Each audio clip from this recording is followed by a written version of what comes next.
Karibu katika channel yako pendwa ya Feaboy kwa update zote kuhusu ajira, elimu pamoja na mbinu mbalimbali za kuweza kutengeneza pesa kupitia simu yako ya mkononi. Katika video leo tutakwenda kuangalia mwongozo wa kujitolea katika utumishi wa umma.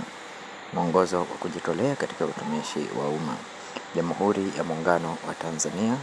Mwongozo huu umetolewa na Ofisi ya Rais, Management ya Utumishi wa Umma na Utawala Bora, Mji wa Serikali Mtumba, Mtaa wa Utumishi, SLP 670 Dodoma. Neno la Waziri mwenye dhamana na Management ya Utumishi wa Umma. Utangulizi.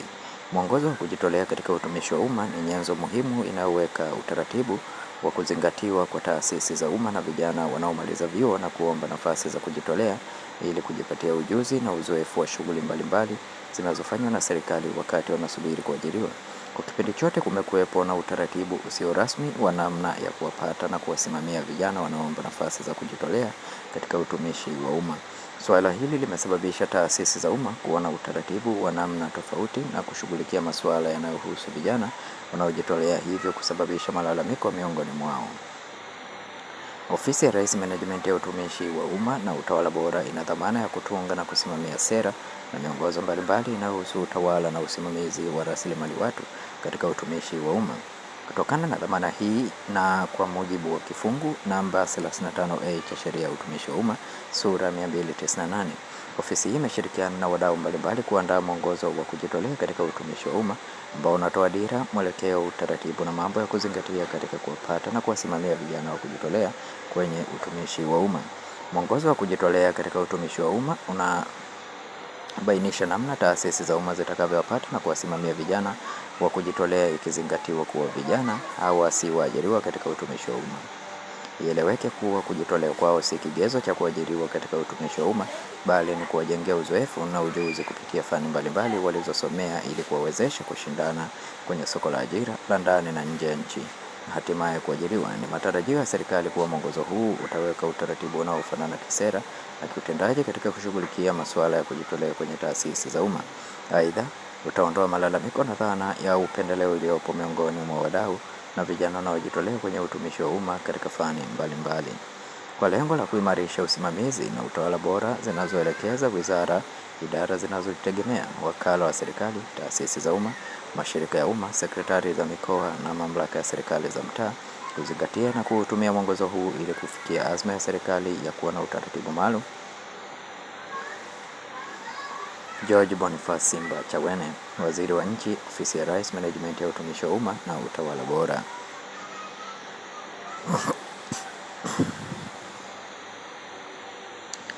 Yaliyomo. Utangulizi. Dibaji yaliyomo. Tafsiri ya dhamana. Sura ya kwanza. Utangulizi.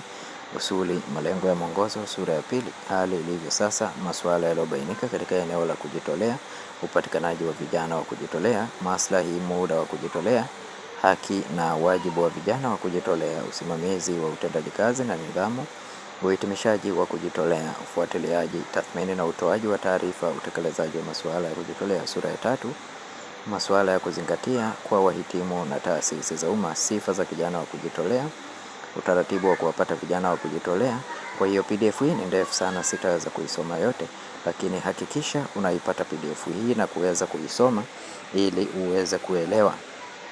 Tafsiri ya dhana. Mkataba, makubaliano ya pande mbili baina ya vijana wa kujitolea na waajiri katika taasisi za umma. Mratibu ni afisa mwandamizi katika taasisi ya umma mwenye jukumu la kuratibu na kusimamia masuala mbalimbali yanayohusu vijana wa kujitolea.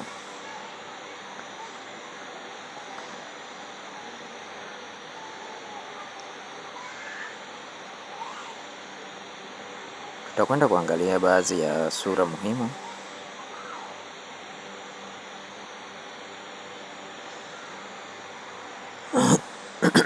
Kwa hiyo unachotakiwa kufanya ni kujiunga na grupu letu la WhatsApp ili kuweza kupakua au kudownload PDF hii na kuweza kuisoma ili kuweza kujua mwongozo huu kwa umakini zaidi, uweze kuisoma, maana hapa sitaweza kusoma mwongozo huu. Sifa za kijana wa kujitolea, nitasoma hizi chache. Sifa za kijana wa kujitolea. Cha kwanza, awe raia wa Tanzania mwenye umri kuanzia miaka 18 na usiozidi umri wa miaka 35. Cha pili, awe mhitimu wa elimu ya cheti cha ngazi ya stashahada au shahada kutoka chuo kinachotambuliwa na serikali. Cha tatu, awe mmiliki halali wa vyeti vya kitaaluma. Cha nne, awe na wadhamini wawili ambao ni watumishi wa umma. Cha tano, awe na barua ya mtendaji wa kijiji, kitongoji au serikali za mtaa.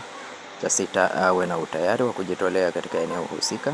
7, awe hajawahi kuhukumiwa na mahakama kwa makosa ya jinai au nidhamu. Awe na mwenendo wa tabia njema inayokubalika na jamii, na awe hajawahi kuajiriwa katika taasisi yoyote ya umma tangu alipohitimu masomo. Utaratibu wa kuwapata vijana wa kujitolea. Taasisi za umma zinabainisha mahitaji ya vijana wa kujitolea wakati wa maandalizi ya ikama na bajeti ya mishahara. Mahitaji haya yatokana na matokeo ya tathmini ya hali ya watumishi HRA, na upungufu huu hauwezi kujazwa kwa njia ya ajira.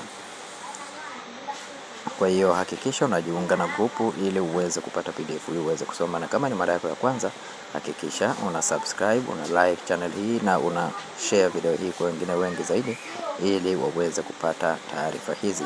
Asanteni na karibuni.